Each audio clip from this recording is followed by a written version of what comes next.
مبادی نے اس کے چہرے کی جانب دیکھا اور پھر نہ جانے کیوں نروس سا ہو گیا۔ عمران صورتحال کا جائزہ لیتا رہا، بہرطور اسے اس بات کا اب پورے طور پر یقین ہو گیا تھا کہ اگر ہینی گانگ کی حکومت نہ صحیح لیکن وہاں کے سربراہ لوگ ضرور پیٹروگن کے ساتھ شریک ہیں۔ اس جزیرے پر ان کی مدد کے ساتھ یہ تمام کارروائی ہو رہی ہے۔ پھر انہوں نے مزید اطراف کا جائزہ لیا۔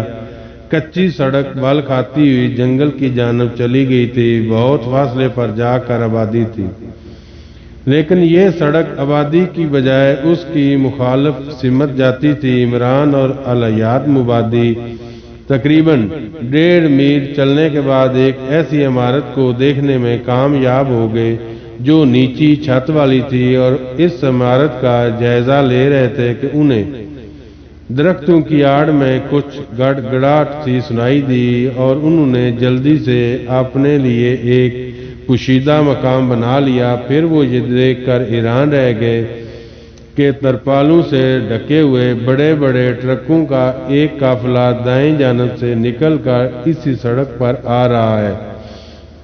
سڑک کو عبور کرنے کے بعد وہ اس عمارت میں داخل ہو گیا۔ ٹرک ترپالوں سے ڈھکے ہوئے تھے اور یقیناً ان میں کوئی ایسا سامان ہوگا جو اس عمارت میں لایا جا رہا ہے۔ اب ظاہر ہے یہ ٹرک ایسے ہی تو یہاں نہیں آگے ہوں گے۔ عمران کو الحیات مبادی کے وہ الفاظ بھی یاد تھے جن میں سے اس نے بتایا تھا کہ یہاں تک آنے کے لیے سڑک تعمیر کی گئی تھی، گو اس کے مقاصد کچھ اور تھے۔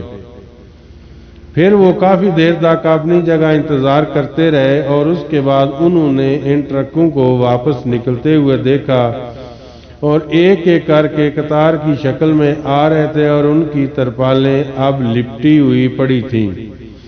عمران نے پرخیال لہجے میں کہا، اس کا مطلب ہے کہ اندر کافی افراد موجود ہیں، ورنہ ٹرکوں پر تم نے سامان دیکھا ہوگا کہ کس طرح اوپر تک بھرا ہوا تھا، اور انہوں نے برق رفتاری سے انہیں خالی بھی کر لیا۔ لیکن ذرا دیکھنا تو چاہیے کہ ان کا رخ واپسی میں کس طرف ہوتا ہے۔ ٹھیک ہے، اور اس کے بعد ان ٹرکوں کا تعاقب کرنے لگے جن کی رفتار خاصی سست تھی، کیونکہ ناہموار راستوں پر وہ تیزی سے نہیں جا سکتے تھے۔ لیکن بہرحال ایک مخصوص جگہ پہنچ کر وہ ٹرکوں سے بہت پیچھے رہ گئے۔ ٹرک اب ان کی نگاہوں سے اوجھل ہو گئے تھے، لیکن وہ اس ریلوے لائن کو بخوبی دیکھ سکتے تھے جو ان سے کچھ فاصلے پر ہی تھی۔ یہاں بھی انہیں اپنے لیے ایک جگہ نظر آ گئی، اور انہوں نے وہیں اپنا ٹھکانہ بنایا۔ کافی دوڑ دھوپ ہو چکی تھی، اس لیے اب آرام کی ضرورت تھی۔ انہوں نے قدرتی کٹاؤ میں اپنے لیے ایک پلیٹ فارم نما جگہ تلاش کی اور اس میں جا کر لیٹ گئے۔ الحیات مبادی مسکرا رہا تھا۔ کیوں، کس بات پر مسکرا رہے ہو؟ حقیقت یہ ہے جناب، میں اب تک اس بات کا منتظر تھا کہ مجھے آپ کا پورا گروہ نظر آئے۔ ظاہر ہے پاکیشیا میں نے ہوم سیکرٹری سے ملاقات کی تھی، اور ہوم سیکرٹری نے مجھے یہ بتایا تھا کہ وہ انتظامات کر دیں گے۔ آپ کو تنہا دیکھ کر مجھے حیرت ہوئی تھی، اور میں یہ سوچ رہا تھا کہ یقیناً بقیہ افراد یہاں ہینی گانگ میں پوشیدہ ہوں گے اور آپ کسی موقع پر انہیں طلب کریں گے۔ لیکن اب میرا خیال بدل رہا ہے، اور میں یہ سوچ رہا ہوں کہ علی عمران واقعی ایک پورا گروہ ہی تو ہے جو پاکیشیا سے یہاں بھیجا گیا ہے۔ عمران نے دل ہی دل میں سوچا کہ عزیزم، سنجیدگی سے کام کرنا ہے، ورنہ تمہیں واقعی پورے گروہ ہی کو برداشت کرنا پڑتا۔ پھر سورج جھک گیا، نہ جانے کتنا وقت گزرا تھا کہ ریلوے لائن پر ایک ٹرین دکھائی دی جو آہستہ روی سے ادھر آ رہی تھی، اور اسے ایک بوسیدہ سا انجن کھینچ رہا تھا۔ ٹرین تھوڑی دور پہنچنے کے بعد ایک پہاڑی کے پاس رک گئی، اور اس میں سے کریٹ اتارے جانے لگے۔ کریٹ کے علاوہ بورے اور کارٹن بھی تھے۔ اندازہ یہ تھا کہ ان میں چاول، آٹا اور سبزیاں وغیرہ ہیں۔ جنگل کی طرف سے آنے والی سڑک پر تھوڑی دیر کے بعد ایک ٹرک کی ہیڈ لائٹ چمکی، پھر وہ تیزی سے قریب آنے لگا، وہ ٹرک اس ٹرین کے قریب آ کر رکا اور اس میں ٹرین سے اتارا ہوا سامان لادا جانے لگا۔ ٹرک کے ساتھ چند موٹر سائیکل سوار بھی تھے جو غالباً اس کی نگرانی کر رہے تھے۔ تقریباً 15 منٹ کے بعد ٹرین آگے بڑھ گئی اور ٹرک واپس جنگل کی طرف مڑ گیا۔ موٹر سائیکل سوار اس کے ساتھ ساتھ تھے۔ یہ صورتحال ان لوگوں کے لیے باعث دلچسپ تھی۔ پھر ٹرین بھی وہاں سے چلی گئی اور عمران نے الحیات مبادی سے کہا، ٹرک جس جانب گیا ہے وہ یقینی طور پر ہماری منزل ہو سکتی ہے۔ میں سمجھ رہا ہوں، تو کیا ہمیں یہاں آرام کرتے رہیں گے؟ ہرگز نہیں۔ تو پھر ٹرک کے ٹائروں کے نشانات ہماری رہنمائی کریں گے اور اس کے بعد سفر شروع ہو گیا۔ عمران بھی ایک دیوانہ ہی تھا، لیکن الحیات مبادی کے انداز سے بھی کسی لمحے یہ ظاہر نہیں ہوا تھا کہ وہ عمران سے پیچھے رہنا چاہتا ہے۔ وہ سفر کرتے رہے یہاں تک کہ تقریباً 2.5 گھنٹے کے سفر کے بعد انہوں نے ایک عمارت کے آثار دیکھے اور انہیں اپنے قدم روکنے پڑے۔ عظیم الشان عمارت تھی اور اس کے فولادی گیٹ پر مسلح گارڈ پہرا دے رہے تھے۔ وہاں تک جانے کا کوئی اور خاص راستہ نہیں تھا سوائے اس ایک راستے کے۔ باقی عمارت کے احاطے کے چاروں طرف خاردار تاروں کی باڑ لگی ہوئی تھی۔ گیٹ کے قریب ایک ستون پر لگی ہوئی سرچ لائٹ چاروں طرف گھوم رہی تھی۔ عمران کو اندازہ ہو گیا کہ اس لائٹ کا تعلق کسی ٹیلی ویژن سے ضرور ہوگا اور اس کی روشنی کی زد میں آنے والے کی تصویر ٹیلی ویژن کے اسکرین پر نظر آتی ہوگی۔ گویا انتہائی مکمل بندوبست کر لیا گیا ہے۔ عمران کی نگاہیں چاروں طرف کا جائزہ لیتی رہی۔ پھر ان خاردار تاروں سے ہٹ کر وہ اس پہاڑی کی طرف بڑھنے لگا جو مغربی سمت میں سر اٹھائے کھڑی تھی۔ الحیات مبادی بھی اس کے ساتھ ہی ساتھ تھا، لیکن اس پہاڑی کی بلندی تک پہنچتے ہوئے خاصی مشکل کا سامنا کرنا پڑا تھا۔ وہاں پہنچ کر وہ کچھ دیر سستانے کے لیے بیٹھ گئے اور اس کے بعد انہوں نے اس عمارت کا جائزہ لیا جو بلندی سے صاف نظر آ رہی تھی اور اس کے اندرونی علاقے کو یہاں سے دیکھا جا سکتا تھا۔ ساری رات اسی تگودے میں گزر گئی تھی اور اس وقت صبح کی مدھم مدھم روشنی چھن رہی تھی۔ وہ اس وسیع و عریض کمپلیکس کو دیکھ رہے تھے جس کے چاروں طرف خاردار تاروں کی دوہری باڑ لگائی گئی تھی۔ میدان کے بیچوں بیچ ایک خوبصورت سا ہینگر بنا ہوا تھا اور اس ہینگر کے درمیانی حصے میں جو کچھ نظر آ رہا تھا وہ ان لوگوں کے لیے شدید سنسنی کا باعث تھا۔ مزائلوں کے اوپری حصے یہاں سے صاف نظر آ رہے تھے۔ الحیات مبادی کے حلق سے ہلکی سی آواز نکلی، اوہ، یہی وہ مزائل ہیں جو اس کا مطلب ہے کہ ہم بالکل صحیح جگہ پہنچے ہیں۔ عمران کے جبڑے بھنچ گئے تھے۔ وہ مزائل پاکیشیا کے خلاف استعمال کرنے کے لیے یہاں نصب کیے گئے تھے۔ وہ خونی نگاہوں سے اس کمپلیکس کا جائزہ لینے لگا۔ لکڑی اور کنکریٹ کی ایک عمارت جس کی تعمیر بالکل فوجی انداز میں کی گئی تھی۔ بہت سے انٹینا، ریڈار اسکرین اور موسم کی کیفیت بتانے والے آلات یہاں نصب تھے۔ وہ صاف ظاہر نظر آ رہے تھے۔ ہیڈ کوارٹر کے دوسری جانب ایک اور عمارت نظر آ رہی تھی جو سیاہ رنگ کی تھی اور اس عمارت کے سامنے کے حصے میں شیشے کے اسکرین لگائے گئے تھے۔ بہرحال یہ سب کچھ ایسا تھا کہ اس کے بارے میں تصور بھی نہیں کیا جا سکتا تھا کہ دو افراد اسے کوئی بھی نقصان پہنچا سکیں۔ لیکن عمران دل ہی دل میں سوچ رہا تھا کہ اگر پیٹروگن اور حکومت اسرائیل کو اس بار ایسے بدترین نقصانات سے دوچار نہ کیا تو آئندہ آنے والے سالہ سال تک وہ پاک ایشیا کی جانب ٹیڑھی نگاہ سے بھی دیکھیں تو پھر زندگی ہی بیکار ہے۔ اور اس کے بعد اس نے اپنے ذہن میں ایک نقشہ ترتیب دے لیا تھا، جبکہ وہ یہ محسوس کر رہا تھا کہ الحیات مبادی کسی قدر الجھا ہوا نظر آ رہا تھا، غالباً اسی خیال کے تحت کہ کیا وہ اس سلسلے میں کوئی مناسب کارروائی کر سکیں گے۔ پھر عمران نے اپنے لیے ایک جگہ منتخب کی اور کہا دن کا حصہ ہمیں یہیں گزارنا ہے الحیات مجھے اندازہ ہے کہ تم بہت تھکے ہو لیکن دوست ایسی تھکن کامیابی سے ہمکنار کرتی ہے۔ الحیات مبادی نگاہیں اٹھا کر عمران کو دیکھا اور مسکرایا، پھر اپنا دائنا ہاتھ آگے بڑھا دیا جسے عمران نے بڑی محبت سے اپنے ہاتھ میں لے لیا تھا۔ الحیات مبادی تھکا ہوا تھا، کچھ دیر کے بعد وہ گہری نیند سو گیا۔ عمران بھی اس کے برابر جدوجہد کرتا رہا تھا لیکن اس کا مسئلہ دوسرا تھا۔ پاک ایشیا ہری بھری وادیوں، فلک بوس پہاڑوں کی زمین، ایک دلکش گلے گلزار، اس کا وطن دشمن کی پرہوس نگاہوں کا مرکز تھا۔ دشمن اسے خون سے رنگ دینا چاہتے تھے اور یہ دشمن اس کی نظروں کے سامنے تھے، وہ کیسے سو سکتا تھا؟ سورج کی روشنی میں ان میزائلوں کے سرے چمک رہے تھے جنہیں پاک ایشیا کی تباہی کے لیے تیار کیا گیا تھا۔ انہیں یہیں تباہ ہونا چاہیے، دشمن کو اپنے مذموم ارادوں کے ساتھ یہیں فنا ہو جانا چاہیے، لیکن اس کی کیا تدبیر ہو؟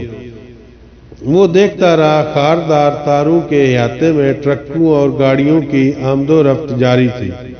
وہ سب اپنے کاموں میں مصروف تھے اور عمران ان کا جائزہ لے رہا تھا، لیکن کوئی ایسی تدبیر نظر نہیں آ رہی تھی جس کے تحت وہ اندر داخل ہو سکے۔ پھر اس نے ایک ٹرک دیکھا جو احاطے سے اندر داخل ہوا تھا۔ عمران کی نظریں اس کا تعاقب کرتی رہیں۔ ٹرک لکڑی کی ایک بیرک کے پاس جا کر رکا اور پھر اس سے اسلحہ ان لوڈ کیا جانے لگا۔ عمران بغور جائزہ لے رہا تھا، وہ بیرک شاید ان کا اسلحہ خانہ تھا۔ عمران اسے دیکھتا رہا، ایک بار پھر اس کی آنکھوں میں خون اترنے لگا، وہ تڑپ رہا تھا۔ اس کے دل میں وطن پر نثار ہونے کے جذبے سر ابھار رہے تھے۔ پھر انہی جذبوں نے اس کے ذہن میں ایک تدبیر پیدا کی اور اس کے ہونٹوں پر ایک بھیانک مسکراہٹ پیدا ہو گئی۔ اس وقت اگر کوئی اس مسکراہٹ کو دیکھ لیتا تو دہشت زدہ ہو جاتا۔ اس کے بعد وہ پرسکون ہو گیا۔ دن سر سے گزر گیا، مبادی خوب سویا تھا لیکن عمران کی آنکھ ایک لمحہ نہیں جھپکی تھی۔ پھر مبادی جاگ گیا، عمران کو دیکھ کر وہ مسکرایا اور بولا، نیند بھی کیا ظالم شے ہوتی ہے، تمہاری نیند پوری ہو گئی؟ ہاں۔ تر و تازہ ہو؟ بالکل۔ لیکن آپ عمران صاحب، میں بھی تر و تازہ ہوں۔ آپ کی آنکھیں سرخ ہو رہی ہیں۔ ہونے دیں، آپ سوئے نہیں؟ ہاں مبادی، میں نہیں سویا۔ کیوں؟ میں سو جاؤں گا تو میرے وطن کے لوگ نہیں سو سکیں گے۔ عمران نے جواب دیا اور مبادی چونک کر اسے دیکھنے لگا، پھر آہستہ سے بولا، آپ ٹھیک کہتے ہیں، وطن کے رکھوالے کبھی نہیں سوتے۔ سوری عمران صاحب۔ ارے سوری کیوں؟ عمران نے چونک کر کہا، میں جاگنے میں آپ کا ساتھ نہیں دے سکا تھا۔ نہیں مبادی، ایسی بات نہیں، تم نے میرا بھرپور ساتھ دیا ہے۔ کیا فیصلہ کیا آپ نے عمران صاحب؟ مبادی نے پوچھا۔ کچھ نہ کچھ تو کرنا ہی ہوگا، لیکن مبادی ایک بات میں خاص طور سے سوچ رہا ہوں۔ کیا؟ دیکھو، ہم دشمن کی حدود میں ہیں اور یہاں کارروائی کے ساتھ ساتھ ہمیں اپنے تحفظ کے بارے میں ضرور سوچنا چاہیے۔ مبادی پرخیال نگاہوں سے عمران کی صورت دیکھنے لگا، پھر بولا، میں سمجھا نہیں، تمہارا کیا خیال ہے؟ کیا جیوشا ساحل پر ہمارا انتظار کر رہا ہوگا؟ اصولی طور پر تو اسے انتظار کرنا چاہیے، بہرحال اس کے اندر وہ جذبے نہیں ہو سکتے جو ہمارے اندر ہیں۔ اگر وہ اکتا کر فرار ہو گیا تو ہمیں واپسی کی مشکلات سے دوچار ہونا پڑے گا۔ آپ کیا کہنا چاہتے ہیں عمران صاحب؟ عقل کا تقاضا ہے مبادی کے واپسی کے مرحلے پر نظر رکھنی چاہیے۔ مبادی پرخیال انداز میں بولا، لیکن یہاں تو کچھ ہو۔ فوری طور پر یہاں کچھ نہیں ہو سکتا، کیوں نہ ہم لوگ تقسیم ہو جائیں؟ کیسے؟ تم یوں کرو کہ اسی ساحل پر جہاں سے ہم یہاں داخل ہوئے تھے، جیوشا کو تلاش کر کے اس کے ساتھ قیام کرو۔ اس دوران میں یہ کوشش کرتا ہوں جس طرح بھی من پڑے یہاں داخلے کا مناسب راستہ اختیار کر لیا جائے۔ اور اس کے بعد ہم یوں کریں گے کہ واپس آ کر مزید کارروائی کریں گے۔ یہ بات میری سمجھ میں نہیں آئی۔ بہت سی باتیں ایسی ہوتی ہیں جب تک وہ زیر عمل نہ آ جائیں سمجھ نہیں آتی۔ خیر، میں آپ کی ہر بات سے تعاون کرنے کے لیے تیار ہوں، بس یہ فرمائیے کہ فوری طور پر میں کیا کروں؟ میں نے کہا نا، تم اس ساحل تک واپس پہنچ جاؤ اور جیوشا کو اپنے ساتھ رکھو تاکہ جب ہم اپنی کارروائی کر کے واپس لوٹیں تو فرار ہونے میں آسانی ہو۔ الیاد مبادی نے نہ سمجھنے والے انداز میں شانے ہلائے تھے۔ پھر وہ بولا، چونکہ یہ آپ کا حکم ہے اس لیے میں اس کی تعمیل کر رہا ہوں، لیکن بات واقعی میری سمجھ میں بالکل نہیں آئی۔ تم فکر نہ کرو مبادی، بس اتنا کام تم کر لو گے۔ اگر تم یہ کر لیتے ہو تو میں سمجھتا ہوں کہ ایک بڑی مشکل حل ہو جائے گی۔ یہ کوئی بڑی بات نہیں، لیکن آپ مجھے یہ بتائیے کہ جیوشا کو تلاش کرنے کے بعد میں اس جگہ پابند کر دوں یا پھر اس کے بعد آپ کا کیا پروگرام رہے گا؟ تمہیں جیوشا کے ساتھ وہیں قیام کرنا ہوگا اور اس وقت تک تم وہاں رکو گے جب تک میں واپس تمہارے پاس نہ پہنچ جاؤں۔ پھر میں تمہیں بتاؤں گا کہ میں کیا تیر مار کر آیا ہوں اور ہمارا اگلا قدم کیا ہونا چاہیے۔ بہت بہتر، میں آپ کے حکم کی تعمیل کرنے کے لیے حاضر ہوں، لیکن ہوشیاری کے ساتھ کوئی گڑبڑ نہ ہونے پائے۔ بس یوں سمجھ لو کہ جیوشا کو تلاش کرنا تمہارا کام ہے اور پھر اس وقت تک وہاں میرا انتظار کرنا جب تک میں واپس نہ پہنچ جاؤں۔ بہت بہتر، ایسا ہی ہوگا، الیاد مبادی نے جواب دیا۔ پھر عمران نے شام کے جھٹ پٹو میں اسے وہاں سے رخصت کیا تھا، اور جب الیاد مبادی وہاں سے رخصت ہو گیا تو عمران کے ہونٹوں پر ایک عجیب سی مسکراہٹ پھیل گئی، گویا وہ اپنی کارروائی کی تکمیل کے لیے تیار ہو گیا تھا۔ کافی دیر تک وہ اسی جگہ بیٹھا شام رات میں تبدیل ہونے کا انتظار کرتا رہا۔ پھر ماحول اندھیرے میں گم ہو گیا، الیٹوں پر جگہ جگہ روشنیاں نمودار ہو گئی تھی اور عمران گہری نگاہوں سے ان روشنیوں کو دیکھ رہا تھا۔ اس کے دل میں نفرت کے طوفان امڑ رہے تھے۔ دشمنوں کا جزیرہ، یہاں پاکیشیا کے دشمن آباد ہیں اور ان دشمنوں کو زندگی سے محروم کرنا چاہیے۔ کچھ بھی ہو جائے، عقل اس بات کا اظہار کر رہی تھی کہ بہرحال اس میں کوئی شک نہیں کہ ہینی گانگ کی حکومت نے یا تو پیٹروگن سے چشم پوشی کی تھی یا پھر ان لوگوں کے ساتھ باقاعدہ اس سازش میں شریک تھی، کیونکہ الیٹوں پر جو کھیل کھیلا جا رہا تھا وہ حکومت ہینی گانگ کے تعاون کے بغیر ممکن نہیں تھا۔ الغرض وقت گزرتا رہا، پیٹروگن کے اس کمپلیکس میں بھی روشنیاں جل اٹھی تھیں۔ گارڈ خاردار تاروں کے گرد چکر لگا رہے تھے اور اندازہ یہ ہو رہا تھا کہ وہ لوگ اپنی ڈیوٹیاں شروع کر چکے ہیں۔ عمران نے ایک نگاہ آس پاس ڈالی اور پھر اس کے بعد اطراف کا جائزہ لینے لگا۔ اس کے ہونٹوں پر ایک عجیب سی مسکراہٹ پھیلی ہوئی تھی۔ ہینی گانگ آنے کے بعد عمران کا جو روپ نگاہوں کے سامنے آیا تھا، اگر اس کی ٹیم کے افراد اسے دیکھ لیتے تو عمران کو عمران ہی تسلیم کرنے پر تیار نہ ہوتے۔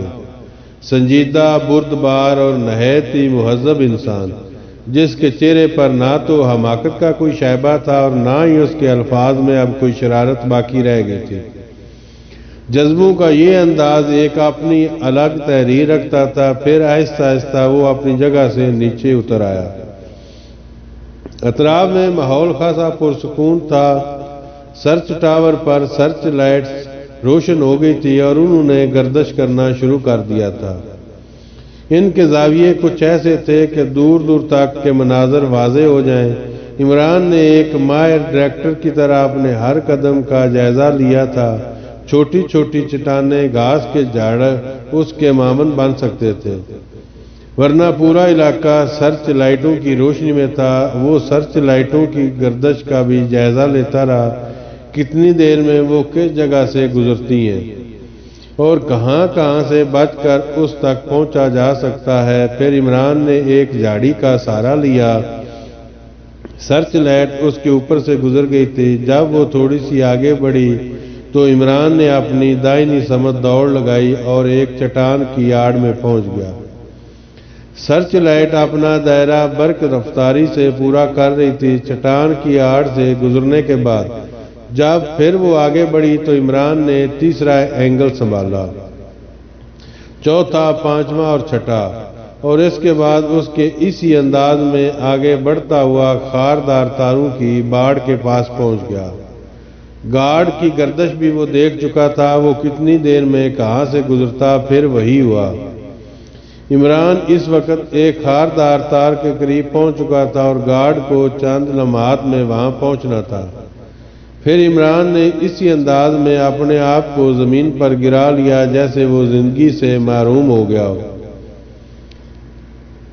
سرچ لائٹ اپنا کام کر رہی تھی، لیکن اب عمران اس کے دائرے میں نہیں تھا، وہ غالباً باہر ہی باہر کا احاطہ کر رہی تھی۔ لیکن گارڈ نے اسے دیکھ لیا اور اس کے منہ سے ایک عجیب سی آواز نکلی۔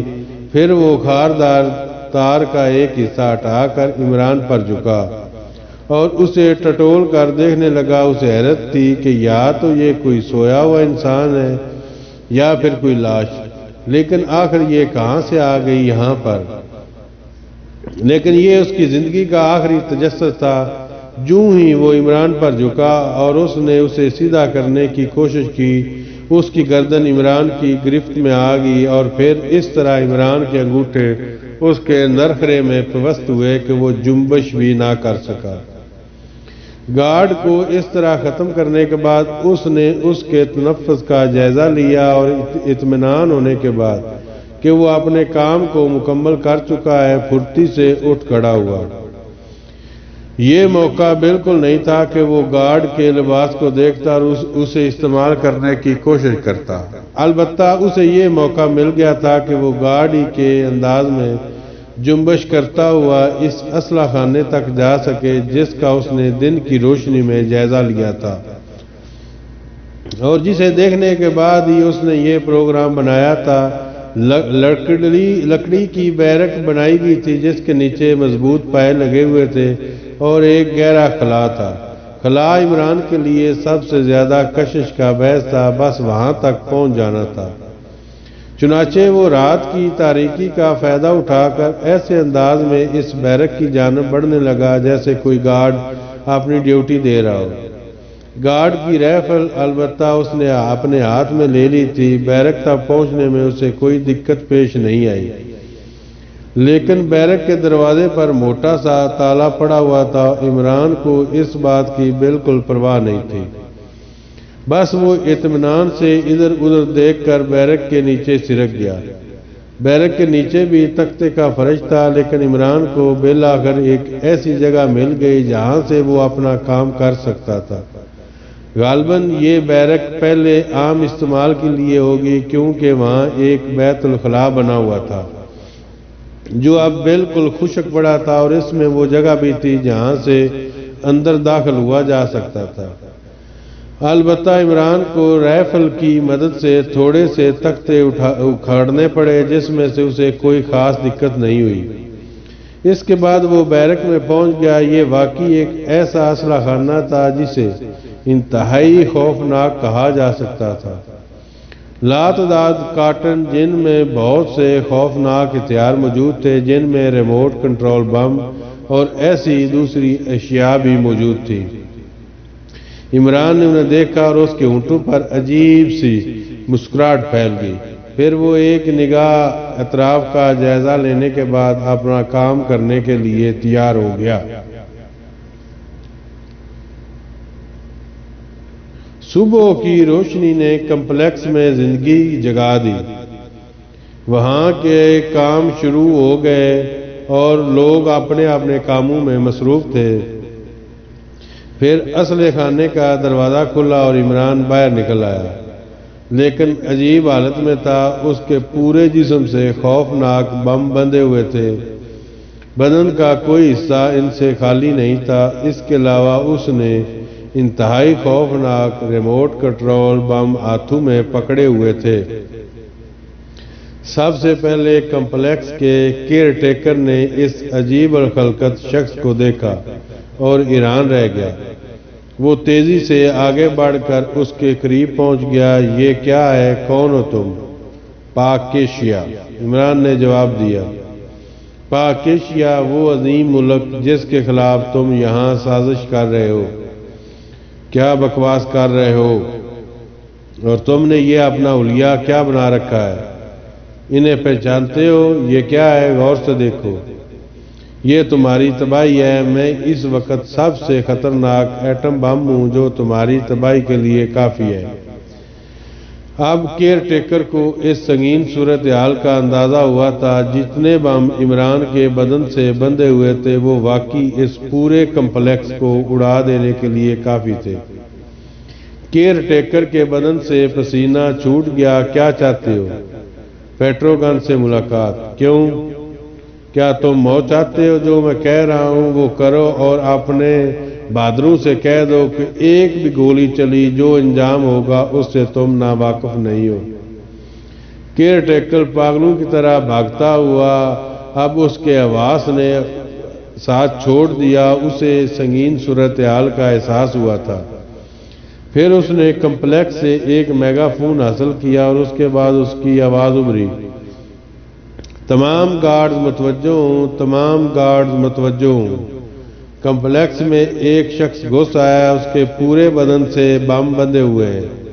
اس پر پتھر کا ایک ٹکڑا بھی نہ مارا جائے۔ خبردار ہوشیار، یہ کمپلیکس کی بقا کا سوال ہے، یہ ہم سب کی زندگی کا سوال ہے۔ گارڈ اسلحہ پھینک دیں، ایک بھی گولی چلی تو کمپلیکس تباہ ہو جائے گا۔ خبردار۔ پھر یہ کام اس نے دوسروں کے سپرد بھی کر دیا۔ اب یہ اعلان دوسرے لوگ بھی کرتے پھر رہے تھے۔ کمپلیکس میں تمام کام رک گیا۔ وہاں موجود ہر شخص یہ اعلان سن کر دنگ رہ گیا۔ یہ دنیا کی سب سے عجیب سچویشن تھی کہ ایک آدمی نے پورے کمپلیکس کو یرغمال بنا لیا تھا۔ اندر پیٹروگن کو بھی یہ اطلاع ملی۔ اطلاع دینے والے نے اس سے کہا، باس غضب ہو گیا۔ کیا ہوا؟ یہ کیا شور مچ رہا ہے؟ ایک آدمی اندر گھس آیا ہے، اس کے پورے بدن پر طاقتور بم بندھے ہوئے ہیں۔ کیا؟ پیٹروگن اچھل کر کھڑا ہو گیا۔ ہاں باس، کیا بکواس کر رہے ہو؟ سچ کہہ رہا ہوں باس۔ کیا چاہتا ہے وہ؟ پتہ نہیں، چلو میں دیکھتا ہوں، پیٹروگن نے کہا۔ پھر وہ خود بھی باہر نکل آیا۔ ادھر عمران نے اپنے کام میں مصروف تھا۔ وہ آہستہ آہستہ آگے بڑھ رہا تھا۔ اس کے ایک ہاتھ میں اسٹین گن تھی اور وہ دوسرے ہاتھ میں ریموٹ کنٹرول تھا۔ اس کا رخ اس میزائل پیڈ کی طرف تھا جہاں سے میزائل کے سرے جھانک رہے تھے۔ چند گارڈ وہاں رکھوالی کے لیے موجود تھے۔ اس نے چیخ کر ان سے کہا، یہاں سے ہٹ جاؤ، مگر گارڈ کی وہاں ڈیوٹی تھی، وہ ہکا بکا کھڑے تھے۔ عمران نے دوسری بار وہاں سے ہٹنے کے لیے کہا مگر وہ نہ ہٹے تو عمران نے فائر کھول دیا۔ 6 گارڈ خاک و خون میں لوٹ گئے۔ عمران نے ان کے بدن چھلنی کر دیے۔ دور کھڑے ہوئے گارڈ نے رائفلیں سیدھی کی تو کیئر ٹیکر داڑا، کتے کے بچوں، ہتھیار پھینک دو، خبردار کوئی اس پر فائر نہ کرے۔ اور وہ سنبھل گئے۔ عمران راستے میں آنے والے ہر شخص کو موت کا نشانہ بنا رہا تھا۔ اتنی دیر میں پیٹروگن باہر نکل آیا اور اس نے اپنی آنکھوں سے یہ منظر دیکھا اور یہ منظر دیکھ کر وہ ششدر رہ گیا تھا۔